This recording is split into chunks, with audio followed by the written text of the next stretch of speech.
అందరికీ శుభోదయం.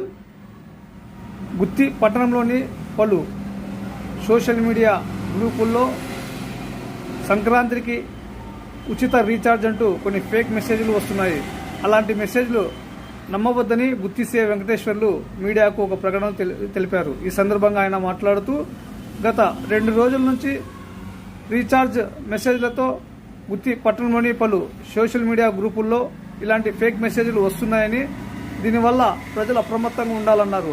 ఇలాంటి ఫేక్ మెసేజ్ల లింకును ఓపెన్ చేస్తే సైబర్ నేరగాళ్ల ఉచ్చులో పడే అవకాశం ఉందని గుత్తి సి వెంకటేశ్వర్లు తెలిపారు. కావున పట్టణ ప్రజలు ఇలాంటి మెసేజ్లను ఓపెన్ చేయకుండా అవాయిడ్ చేయాలని, ఇలాంటి మెసేజ్లను పంపించినా అదేవిధంగా ఓపెన్ చేసిన సైబర్ నేరగాళ్ల ఉచ్చులో పడతారని ఈ సందర్భంగా పట్టణ ప్రజలకు సూచించారు.